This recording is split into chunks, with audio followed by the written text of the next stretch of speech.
Mission health में आप सभी का बहुत बहुत स्वागत करते हैं। इस कार्यक्रम में हम आपको जानकारी दिलवाते हैं किसी नए विषय पर एक्सपर्ट से, और इसी क्रम में हमारा आज का विषय है जोखिम युक्त गर्भावस्था में प्रसव की तैयारी। जी हाँ, जोखिम युक्त गर्भावस्था क्या है और ऐसी अवस्था में किस प्रकार सुरक्षित प्रसव कराया जा सकता है, हमारा आज का कार्यक्रम इसी विषय पर आधारित है। इस विषय पर हमारे प्रश्नों के उत्तर देंगी डॉक्टर शमिता प्रधान। डॉक्टर साहब, बहुत बहुत स्वागत है आपका कार्यक्रम में। डॉक्टर साहब उप महाप्रबंधक राष्ट्रीय स्वास्थ्य मिशन उत्तर प्रदेश से हैं। और दर्शकों, यदि इस विषय से संबंधित आपका भी कोई सवाल है, कोई जिज्ञासा है, तो आप हमें फ़ोन कर सकते हैं। डॉक्टर साहब से अपने प्रश्न का उत्तर पा सकते हैं। फ़ोन करने के लिए नोट करें हमारे फ़ोन नंबर्स। फ़ोन नंबर्स हैं 0522 220556, 0522 2288698, 0522 4015 और जब आप हमें फ़ोन करें, फ़ोन करने से पहले ही अपनी टीवी की आवाज़ को कम करना ना भूलें, जिससे हम आपका प्रश्न सुन सकें और उसका उत्तर सही तरीके से आप तक पहुंच सके। तो दर्शकों, आप हमें फ़ोन करिए, तब तक हम डॉक्टर साहब से बातचीत को शुरू करते हैं। डॉक्टर साहब, जैसा कि हमारा विषय है जोखिम युक्त गर्भावस्था क्या है और ऐसे में सुरक्षित प्रसव कैसे कराया जाए, तो सबसे पहले हमारे दर्शकों को यही बताइए कि जोखिम युक्त गर्भावस्था क्या है। हाँ, तो जोखिम युक्त गर्भावस्था, जिसको कि अंग्रेजी में HRP कहते हैं, यानी कि हाई रिस्क प्रेगनेंसी, ये गर्भावस्था का वो दौर है जिसमें किसी भी कारण से माँ और जो गर्भस्थ शिशु है या नवजात शिशु, उसके स्वास्थ्य को कोई खतरा हो या उसकी जान को कोई खतरा हो। तो जो ऐसी कंडीशंस प्रेगनेंसी में गर्भावस्था के दौरान होती हैं, उनके कारण उनकी जान को खतरा होता है, उन्हीं कंडीशंस को हम जोखिम युक्त प्रेगनेंसी गर्भावस्था या HRP high risk pregnancy. Doctor साहब, हमारे साथ एक कॉलर जुड़ चुके हैं नोएडा से हैं गौरव जी, उनसे बात कर लेते हैं। हेलो जी, गुड इवनिंग एवरीवन। जी, गुड इवनिंग गौरव जी, क्या प्रश्न है आपका? मेरा नाम सौरभ पाठक है, मैं ग्रेटर नोएडा उत्तर प्रदेश से बोल रहा हूँ। मेरा प्रश्न है, वो कौन कौन सी कंडीशन या डिजीजेज है जिसमें गर्भावस्था जोखिम युक्त हो सकती है और उनका मैनेजमेंट किस प्रकार किया जाता है? Thank you very much. जी, थैंक यू। जी सौरभ जी, आपका प्रश्न तो अगर मैं आंसर देने जाऊं तो काफ़ी समय लग जाएगा, लेकिन कंडीशंस जो हैं जो कि हम जोखिम युक्त गर्भावस्था की कहते हैं, वो एक्चुअली में डिपेंड करता है कि प्रेगनेंसी से पहले तो कोई परेशानी माँ को नहीं थी, या प्रेगनेंसी के दौरान तो नहीं थी, या ऐसा तो नहीं पहली प्रेगनेंसी में थी और इस बार भी वो हो सकती है। तो उनमें कॉमन जो होती हैं वो होती है एक तो खून की कमी, दूसरा आपका होता है ब्लड प्रेशर का बढ़ना, इक्लैम्सिया हम बोलते हैं, झटके आना, जो झटके माँ को आ जाते हैं, और आपका जो डायबिटीज़ डेवलप होती है जो प्रेगनेंसी के दौरान भी, कई बार पहले से भी होती है। इसके अलावा कई तरह के इन्फेक्शन, HIV, सिफिलिस, कई तरह के इन्फेक्शंस होते हैं, और कई बार एक से ज़्यादा बच्चे हैं वो भी हाई रिस्क प्रेगनेंसी में ही आते हैं। तो ये तो कंडीशंस है और इन कंडीशंस के बेस पर ही अलग अलग तरीके का मैनेजमेंट होता है जी। और डॉक्टर साहब, इसी विषय पर अभी हम लोग बहुत सारी बातें करेंगे। सौरभ जी को शायद उनके प्रश्न का क्लियर हो जाएगा। जी, सौरभ जी, कार्यक्रम में फ़ोन करने के लिए आपका बहुत बहुत धन्यवाद। डॉक्टर साहब, इसी विषय पर हमने एक लघु नाटिका तैयार की, अगर आप इजाज़त दें तो हम अपने दर्शकों के साथ उसे देखें। बिल्कुल जी, तो आइए देखते हैं एक लघु नाटिका।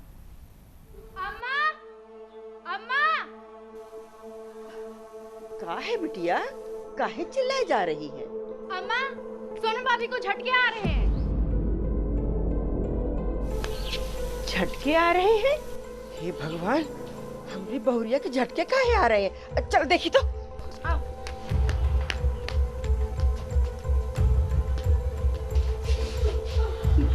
देखो अम्मा, भाभी अभी तो शांत हैं, लेकिन थोड़ी देर पहले झटके आ रहे थे इन्हें। बहू क्या हुआ? अम्मा जी,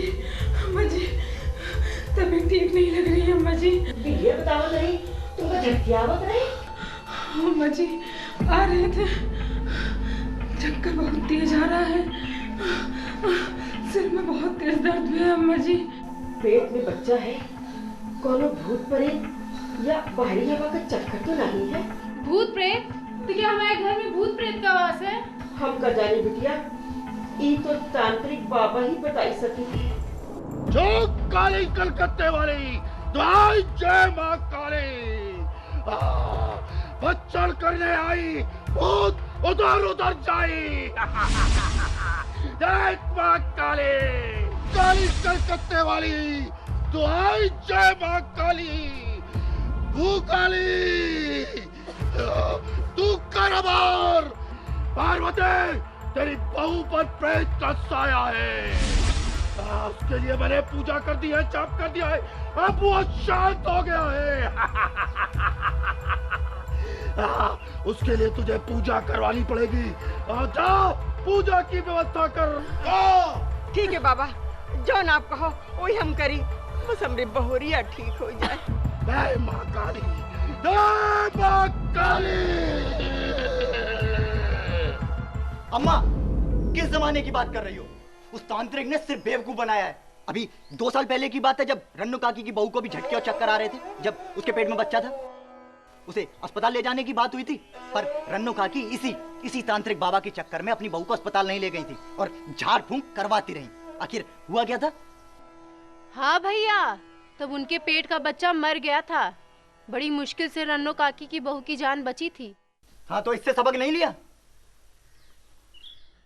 फिलहाल अभी थोड़ी देर में आशा बहू आ जाएंगी, उनके साथ में मैं सोनम को अस्पताल में दिखाने ले जाऊंगा। पहला बच्चा है, हो सकता है कोई परेशानी हो। बेटा, हमारी बहू ठीक हो जाए, बस हम तो यही चाहिए थे। अम्मा, कोई परेशानी हो अस्पताल में दिखाना बेहतर होता है। नमस्ते पार्वती काकी। खुश रहा। आ बिटिया, आ बैठ। अरे काकी, बहू को कोई परेशानी थी तो हमें बुलवा लिया होता ना। वो तो सूरज भैया ने हमें बताया। लेकिन कोई बात नहीं चाची, देर आए दुरुस्त आए। मैंने एम्बुलेंस बुलवा रही है और अब सोनम बहू को अस्पताल ले चलने की तैयारी करो। अब तो सोनम के दिन भी लगभग पूरे हो चुके हैं। बिटिया, हमसे बहू की हालत देखी नहीं जा रही थी, उसको झटके आ रहे थे। हमने जौन समझ में आया वो हम किए। सूरज भी घर पे नहीं था। कोई बात नहीं चाची, सोनम बहू को अस्पताल ले जाएंगे। अब सोनम बहू बिल्कुल ठीक हो जाएगी, घबराने की कोई बात नहीं। अच्छा चाची, मैं सोनम को देख कर आती हूँ। हाँ।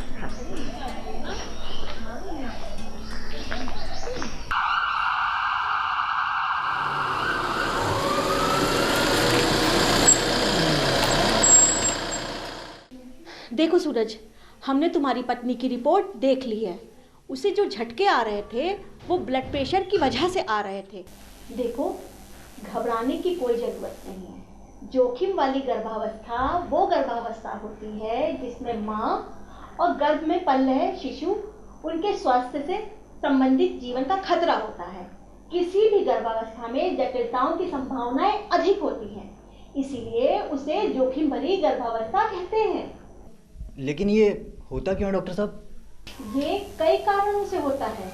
विवाह और गर्भधारण जल्दी और बार बार होना और कम अंतर पे होना, जल्दी बच्चे पैदा करना और शरीर में खून की कमी होना, ब्लड प्रेशर, खतरों के संकेत होना, लक्षणों की जानकारी ना होना, विशेषज्ञ डॉक्टर के सलाह ना लेना और देरी से उनके पास में जाना, HIV और हेपेटाइटिस B से ग्रसित जो भी कारण होते हैं, उन कारणों की जानकारी ना होना जोखिम भरी गर्भावस्था कहते हैं। लेकिन डॉक्टर साहब, हमारी पत्नी को कोई खतरा तो नहीं है? देखो सूरज, अगर दूसरा झटका आता है तो जच्चा और बच्चा दोनों के लिए खतरा साबित होगा, इसलिए अभी डिलीवरी करानी पड़ेगी।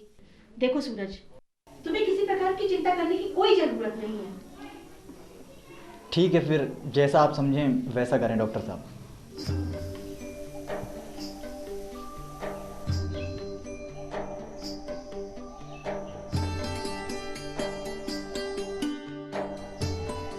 सोनम, अब कैसी हो तुम? डॉक्टर साहब, बहुत ही अच्छा महसूस कर रही हूँ। बच्चे को भी मैंने देखा, बच्चा बहुत ही स्वस्थ है। सब आपकी मेहरबानी है डॉक्टर साहब। मुझे गरीब को आपका सहारा मिला, मैं आपका एहसान जिंदगी भर नहीं भूलूंगा।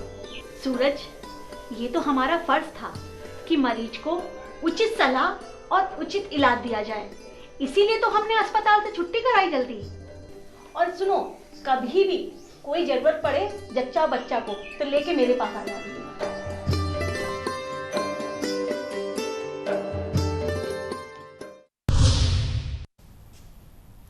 तो डॉक्टर साहब, कैसा लगा आपको हमारा ये लघु नाटिका का प्रयास? बहुत सुंदर था, बहुत अच्छी तरीके से उस चीज़ को दर्शाया गया जी। आज भी हमारे यहाँ मिथ्स जो होते हैं कि पुरानी बातों को और चीज़ों को बहुत ज़्यादा लोग बिलीव करते हैं और फिर ये चीज़ होती है, जैसे उसने बहुत अच्छा बताया कि पहले बार में बच्चा ख़त्म हो गया था और ये सारा चीज़ें, ये हकीकत है। आज भी हमारे गाँव में लोग पुरानी बातों पे ही टिके हुए हैं, वही बातों को मानते हैं, जबकि इतनी ज़्यादा अच्छी स्वास्थ्य सेवाएं अब प्रदान की जा रही हैं जी। तो बट मुझे बस इसको देख के यही लग रहा है कि ये अवस्था आई क्यों, इसका मतलब शायद उन्होंने एंटीनेटल चेकअप ढंग से जो 4 ANC की जांचें वगैरह होती हैं वो नहीं कराई। अगर हम जैसा मैं भी आती रहती हूँ, हम लोग सारे लोग मिशन उसमें आते रहते हैं, आपको बताते रहते हैं जो चीज़ों के बारे में, उनको आप अगर फॉलो कर लें तो मेरे ख्याल से ऐसी इमरजेंसी में आपको पढ़ना नहीं पड़ेगा। और हमारा प्रयास भी शायद इसीलिए है डॉक्टर, हमारा प्रयास ही ये है, लेकिन जब तक आप दर्शकों का साथ नहीं मिलेगा तब तक हम सफल नहीं हो पाएंगे। डॉक्टर साहब हमारे साथ एक कॉलर जुड़ चुके हैं, उनसे बात कर लेते हैं। नंद स्वरूप जी हैं बाराबंकी से। हेलो। हाँ नमस्ते मैडम। नमस्कार डॉक्टर। नमस्कार सर, क्या प्रश्न है आपका? हम जानना चाहते हैं गर्भावस्था के दौरान जो खतरे के संकेत होते हैं, जैसे पेट में तेज दर्द होना, यौन से खून बहना, दौड़ा पड़ना, बुखार आना, पैरों में बेहतर सूजन हो जाना, कमजोरी महसूस होना, जल्दी थक जाना और सांस फूलना, इसके अलावा और कोई भी खतरे हो सकते हैं? इससे बचने के लिए हमें क्या करना चाहिए, क्या सावधानी बरतनी चाहिए? जी डॉक्टर, देखिए आपने कई खतरों को बता दिया है, लेकिन ये अलग अलग बीमारियों में अलग अलग अवस्थाओं में जोखिम युक्त जो होती हैं उनके अलग अलग उसमें अलग अलग सिम्टम्स होते हैंगे। जैसे कि आप अगर खून की कमी कहेंगे तो सांस फूलेगी, कमज़ोरी आएगी, वो ठीक अंदर जो पेट में पल रहा बच्चा है वो ठीक से डेवलप नहीं हो पाएगा, है ना। इसी तरीके से अगर आप BP बढ़ा हुआ है तो उसके अलग अलग सिम्टम्स हैं। तो हर जो HRP है, हर जोखिम युक्त जो गर्भावस्था है उसके अलग अलग सिम्टम्स हैं। और बहुत जब भी कोई गर्भवती महिला किसी भी तरीके का कंप्लेन करिए कि उसको ऐसा हो रहा है तो उसको लाइटली नहीं लीजिए, उसको जाकर निकटतम जो भी आपका स्वास्थ्य केंद्र है उसमें तुरंत दिखाइए जी। और डॉक्टर साहब अभी बहुत से सवाल बाकी हैं, लेकिन फिलहाल वक्त है एक ब्रेक का, तो ब्रेक ले लेते हैं। बिल्कुल। और दर्शकों आप कहीं मत जाइएगा, हम लौटते हैं इस छोटे से ब्रेक के बाद। कार्यक्रम में आपका फिर से स्वागत है। आज हम बात कर रहे हैं जोखिम युक्त गर्भावस्था में प्रसव की तैयारी। डॉक्टर साहब हमारे साथ एक और कॉलर जुड़ चुके हैं, उनसे बात कर लेते हैं। जयदेवी मिश्रा जी हमारे साथ बाराबंकी से। हेलो। हेलो जी जयदेवी जी, बहुत बहुत स्वागत है आपका कार्यक्रम में। क्या प्रश्न है आपका? हमारा प्रश्न है कि गर्भावस्था के दौरान हमको कौन कौन सावधानी रखनी चाहिए जिससे बच्चा स्वस्थ रहे? जी जी डॉक्टर साहब, बहुत अच्छा प्रश्न है आपका।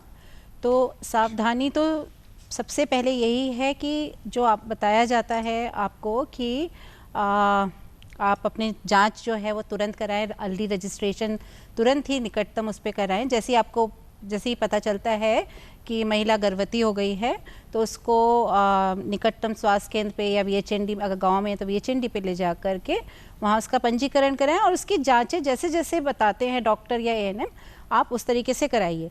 घर में रहते हुए यही है कि बहुत ज़्यादा वज़न का चीज़ें ना उठाएं और नींद प्रॉपर लें, खाना पीना पूरा बैलेंस लें, जितने जो दाल रोटी सब्ज़ी सारी चीज़ें होती हैं। बाहर का खाना बिल्कुल नहीं खाना चाहिए, जो टेट्रा पैक्स वगैरह में जूसेस वगैरह होते हैं वो सब नहीं पीना चाहिए। तो यही बेसिक जो है वो प्रिकॉशंस हैं जो आपको लेना चाहिए। जयदेवी मिश्रा जी आपका बहुत बहुत धन्यवाद कार्यक्रम में फ़ोन करने के लिए। डॉक्टर साहब साथ ही साथ हम जानना चाहेंगे यदि गर्भावस्था में ब्लड की कमी है या ब्लड प्रेशर है तो क्या ये भी स्थिति जोखिम युक्त गर्भावस्था की श्रेणी में आएगा? हाँ, दोनों ही हैं। ब्लड की कमी यानी एनीमिया जिसको हम बोलते हैं। तो एनीमिया तो हमारे यहाँ बहुत ज़्यादा मात्रा में है और उसके लिए कि ताकि जब लड़की जब शादी होती है, गर्भवती होती है, उसको खून की कमी ना हो, तो अब हमारे यहाँ ऐसे प्रोग्राम्स चलाए जा रहे हैं सरकार द्वारा कि पहले से ही जो किशोरी हैं उनको भी खून की कमी नहीं रहे, क्योंकि आज वो किशोरी है, कल शादी होगी इसकी, कल वो गर्भवती होगी। तो पहले से ही प्रिवेंशन का ही हम लोग काम कर रहे हैं और साथ ही साथ जो गर्भवती हो जाती है तो उसको आयरन की टैबलेट्स देते हैं। तो इस तरीके से बहुत ज़्यादा है, क्योंकि अगर एनीमिया होगा तो बच्चा भी सफ़र करेगा और माँ भी स्वस्थ नहीं रहेगी। तो एनीमिया भी है। दूसरा आपने बताया ब्लड प्रेशर, तो वो भी जो है जोखिम युक्त गर्भावस्था में ही आता है, क्योंकि ब्लड प्रेशर भी अलग अलग होता है। ब्लड प्रेशर होता है, फिर उसके बाद प्री एक्लेम्सिया होता है, इसमें यूरिन में आपका प्रोटीन आने लगता है, फिर वही चीज़ आगे जाके एक्लेम्सिया भी बन सकता है, झटके आने लगते हैं। तो यदि ऐसी अवस्था हो तो तुरंत डॉक्टर दोनों ही हाई रिस्क है। हाँ जी। अच्छा डॉक्टर साहब, यदि जोखिम युक्त गर्भावस्था है बाई चांस, तो गर्भ में पल रहे बच्चे पर क्या क्या दुष्प्रभाव पड़ सकते हैं? देखिए, इसमें फिर मैं यही कहूँगी कि कौन सी जोखिम युक्त गर्भावस्था है, हर का अलग होता है, लेकिन जो अल्टीमेट चीज़ यही होती है कि बच्चे की हेल्थ सफ़र करती है, बच्चे की जान को भी खतरा हो सकता है। जैसे अभी मैंने बताया था, खून की कमी होगी तो बच्चा भी कमज़ोर होगा, जल्दी डिलीवरी होने का भी खतरा होता है। अगर स्त्री की उम्र जो है 18 से कम है, 35 से ज़्यादा है, उनमें भी खतरा होता है। तो हर चीज़ का अलग अलग खतरा होता है, लेकिन जोखिम युक्त माने उसकी बीमारी भी उसको कोई वैसी हो सकती है या उसकी जान को भी खतरा हो सकता है। डॉक्टर साहब, एक और कॉलर हमारे साथ जुड़ चुकी हैं, ज्योति जी हैं। हेलो ज्योति जी, आपको हमारी आवाज मिल रही है? हेलो जी, नमस्कार जी। नमस्कार ज्योति जी, क्या प्रश्न है आपका? मैं ये जानना चाहती हूँ कि हमारी बहू है, उसको 1 मंथ की प्रेगनेंसी है, उनका बीपी बहुत हाई हो जाता है, बहुत शूट अप कर जाता है, दवाएं चल रही हैं, लेकिन अगर बाई चांस रात बिरात ऐसी हालत होती है तो हमें सबसे पहले क्या कदम उठाना चाहिए, क्या करना चाहिए? ज्योति जी, आप कहाँ रहते हैं? गोंडा से फोन था डॉक्टर साहब। गोंडा से शहर में है, रूरल में, जो भी है, आपको पहली बात मतलब तुरंत ही आप अपने यहाँ के, अगर आप शहर में हैं तो तुरंत ही स्वास्थ्य केंद्र में चले जाएं। ग्राम में भी हैं तो आप एम्बुलेंस वगैरह बुला सकती हैं, तुरंत आपके पास एम्बुलेंस आ जाएगी। और जो स्वास्थ्य केंद्र आपके यहाँ जो भी निकटतम है, ये मैं बताना चाहती हूँ कि हर स्वास्थ्य केंद्र पर जो जोखिम युक्त गर्भावस्था उसका इलाज नहीं है। FRU CHC बोलते हैं, जो सामुदायिक स्वास्थ्य केंद्र हैं उनको FRU फर्स्ट रेफरल यूनिट बनाया हुआ है, वहाँ पे आपको सब सर्विसेज मिल जाएंगी। तो ये आपको प्रेगनेंसी के दौरान ही पता होना चाहिए। आप आशा जो दीदी है उनसे पूछिए कि कौन सा आपके क्षेत्र का निकटतम FRU है, उस पे जाना होता है। ये नहीं कि आप पास के किसी सब सेंटर पे या किसी PHC पे चले जाएं, आपको FRU CHC पे जाना है, या आपको डिस्ट्रिक्ट हॉस्पिटल में जाना है, या मेडिकल कॉलेज जिससे जो हॉस्पिटल होता है वहाँ जाना है। डॉक्टर साहब, अब एक और बहुत महत्वपूर्ण प्रश्न है जो इसके बाद ज़रूरी है जानना, कि यदि जोखिम युक्त गर्भावस्था है तो प्रसव या सुरक्षित प्रसव जिसे हम कह सकते हैं, इसका तरीका क्या है? देखिए, तरीका तो डॉक्टर ही बताएंगे, क्योंकि नॉर्मल डिलीवरी भी होती हैं बहुत सी जोखिम युक्त गर्भावस्था में, और कई बार हमें तुरंत ऑपरेशन भी करना पड़ता है। लेकिन आपको बस इतना याद रखना है कि आपको अपने डॉक्टर से नियमित रूप से जांचें कराती रहनी है। जैसा आपका डॉक्टर आपको एडवाइस करते हैं वही करना है। वो हो भी सकता है कि आपको समय से कुछ 2-4 दिन पहले बुलाकर देखना चाहें, या अगर उनको खतरा लग रहा है तो पहले ही डिलीवरी कराना चाहें, तो आपको अपने डॉक्टर की बात को फॉलो करना चाहिए। संस्थागत प्रसव ही कराना है हर हाल में। जी डॉक्टर साहब, एक और कॉलर जुड़ गए हैं, उनसे बात करते हैं। हेलो। हाँ जी, शालू जी, बहुत बहुत स्वागत है आपका कार्यक्रम में। क्या प्रश्न है आपका? शालू जी, आपको हमारी आवाज मिल रही है तो अपना प्रश्न पूछिए। हम चाहती हूँ, मेरी शादी की 2 साल हो गए, मैं प्रेग्नेंट मां बनना चाहती हूँ, बताओ क्या करूँ मैं? जी शालू जी, यहाँ पे आपका, क्योंकि ये एक बहुत बड़ी चीज़ है, इसके बारे में हमें आपसे बहुत सारी हिस्ट्री लेनी पड़ती है, सब चीज़ें पूछना पड़ता है, तो मैं तो आपको यही सजेस्ट करूँगी कि आप जाएं और किसी भी लेडी डॉक्टर को जो गायनोकोलॉजिस्ट हैं उनको दिखाएं, क्योंकि इसमें अगर आप 2 साल से हैं और आप कोई सावधानी भी नहीं ले रही हैं, आप बच्चा चाह रही हैं, फिर भी बच्चा नहीं हो रहा है, तो ज़रूर आपको कुछ जांचों की, कुछ ट्रीटमेंट की हो सकता है ज़रूरत हो। जी शालू जी, कार्यक्रम में फ़ोन करने के लिए आपका बहुत बहुत धन्यवाद। और डॉक्टर साहब, फिलहाल एक और वक्त हो गया है ब्रेक का, तो ब्रेक ले लेते हैं, और दर्शकों हम हाजिर होते हैं इस छोटे से ब्रेक के बाद। आप कहीं मत जाइएगा। कार्यक्रम में आपका पुनः स्वागत है। आज हम बात कर रहे हैं जोखिम युक्त गर्भावस्था में प्रसव की तैयारी, और हमारे साथ हैं डॉक्टर शमिता प्रधान। डॉक्टर साहब, यदि गर्भावस्था की आयु 35 से 40 वर्ष है तो क्या ये भी जोखिम युक्त गर्भावस्था का एक कारण बन सकता है? हाँ शालिनी जी, उम्र अपने आप में ही एक जोखिम युक्त गर्भावस्था का होता है, अगर वो 18 से कम हो या 35 से ज़्यादा हो। ये दो, इस बीच में जो प्रेगनेंसी होती है वो सबसे हेल्दी तरीके से होती है, वो भी 20 से 25 तक का सबसे अच्छा समय माना जाता है। तो दोनों की अपनी अपनी दिक्कतें हैं, 18 से कम की अपनी परेशानियां हैं जिसके कारण हम उसको जोखिम युक्त कहते हैं, और 35 साल से ऊपर और अलग परेशानियां होती हैं जिनके कारण उनको जोखिम युक्त। इसे एक आदर्श आयु कहा जा सकता है 18 से 35 का एक आदर्श आयु है, उसमें भी जो 20 से 24 है वो सबसे अच्छा है। डॉक्टर साहब एक और प्रश्न बनता है कि यदि गर्भ में एक से अधिक बच्चे पल रहे हों तो क्या ये जोखिम युक्त गर्भावस्था की श्रेणी में आ सकता है? आता है, ये आता ही है, क्योंकि वही चीज़ आप एक बच्चा है, यूट्रस तो आपका जो बच्चेदानी उतनी ही है, अब 2-2 बच्चे हैं, उनके हिसाब से बहुत सारी परेशानियां डेवलप होती हैं। पानी ज़्यादा होता है जिसमें बच्चे रहते हैं, उसके कारण बीपी वगैरह भी कई बार ज़्यादा हो जाता है, माँ को भी बहुत सारी तकलीफ़ें होती हैं, बच्चों की ग्रोथ पे बहुत फ़र्क पड़ता है। तो उसके लिए हमें स्पेशल तरीके से माँ का जो है ट्रीटमेंट करना पड़ता है, तो वो भी जोखिम युक्त गर्भावस्था में आता है। जी डॉक्टर साहब, एक और कॉलर हमारे साथ शुभी जी जुड़ चुकी हैं लखनऊ से, उनसे बात करते हैं। हेलो जी, बहुत बहुत स्वागत है। हाँ जी, हम ये जानना चाह रहे हैं डॉक्टर साहब से कि अगर कोई महिला सरकारी अस्पताल में अगर जाती है तो उसको सरकार की तरफ से क्या क्या सुविधाएं मिलती हैं, अगर डॉक्टर ने कहा है कि इसका जो है गर्भावस्था बड़ी जोखिम वाली है तो? जी डॉक्टर साहब, अगर कोई महिला ऐसी जाती है जिसको कि जोखिम युक्त गर्भावस्था है तो सारा ही ट्रीटमेंट सरकार की तरफ से फ्री है। आपका अगर दवाइयाँ तो हैं ही, आयरन कैल्शियम सारी हैं, बाकी दवाइयाँ भी आपको मिलती हैं। अगर पर्टिकुलर जोखिम युक्त जो गर्भावस्था है उसके लिए कोई ज़रूरत है तो वो भी आपको दी जाती हैं। और डिलीवरी के टाइम में जैसा कि जो JSY के अंदर जननी सुरक्षा योजना के अंदर दिया जाता है पैसा, वो भी मिलता है। इवन ये मान लीजिए कि सिर्फ डिलीवरी ही नहीं, सिजेरियन भी आपकी बिल्कुल फ्री होती है। जी शुभी जी, बहुत बहुत धन्यवाद कार्यक्रम में फ़ोन करने के लिए। डॉक्टर साहब, यदि कोई महिला पहले बच्चे के समय जोखिम युक्त गर्भावस्था से गुजर चुकी है तो क्या ज़रूरी है कि दूसरे बच्चे के वक्त भी वो जोखिम युक्त गर्भावस्था का सामना करे? देखिए, ऐसा नहीं है कि हर जोखिम युक्त गर्भावस्था अगर पहली बार हुई है तो वो दोबारा या तिबारा भी हो, लेकिन हाँ बहुत सारी होती हैं। जैसे कि आपका ब्लड प्रेशर है, वो काफ़ी ऐसा देखा गया है कि पहले में है तो दूसरे में भी है, या जो डायबिटीज़ का बीमारी होता है अगर पहली गर्भावस्था में हुई तो वो दूसरे में भी हो जाती है। लेकिन अगर पहली जोखिम युक्त गर्भावस्था इसलिए क्योंकि बच्चा टेढ़ा था, बच्चा उल्टा था, तो ये ज़रूरी नहीं है कि वो दूसरे में भी हो। लेकिन अगर पहला सिजेरियन है, जैसे अब बच्चा उल्टा है, आपको सिजेरियन करना पड़ा, तो ऐसा नहीं है कि दूसरा अगर सीधा है तो वो नॉर्मल नहीं हो सकता, बट जोखिम युक्त गर्भावस्था में आता है, बार बार चेकअप वगैरह हमें करना पड़ता है। बिल्कुल। और डॉक्टर साहब, इन सब के अलावा भी यदि कोई ऐसी खास बात जो हमारे दर्शकों तक ज़रूर पहुंचनी चाहिए इस विषय से संबंधित, तो उसे हमारे दर्शकों से साझा करें कृपया।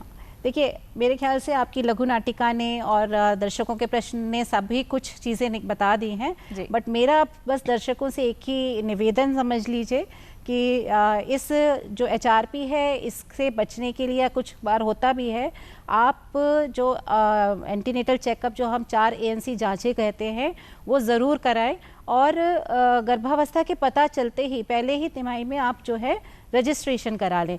बाकी सारी चीज़ें आपको खुद ही स्वास्थ्य कर्मी, आप अगर रेगुलर जाती रहेंगी तो आपका काम खुद स्वास्थ्य कर्मी सारा तरीके से करते हैं।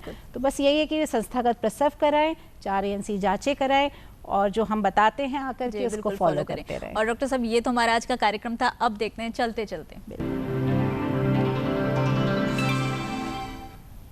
चलते चलते में हम आपसे पूछते हैं एक प्रश्न जिसका सही जवाब भेजने वालों में से एक लकी विजेता हम चुनते हैं ड्रॉ एंड लॉट्स के जरिए। तो जल्दी से हमारा आज का प्रश्न नोट कर लीजिए। हमारा आज का प्रश्न है, जोखिम युक्त गर्भावस्था का मुख्य कारण क्या होता है? और आशा करते हैं आपने प्रश्न नोट कर लिया होगा। अब इस प्रश्न के उत्तर को भेजने के लिए नोट करिए हमारा पता।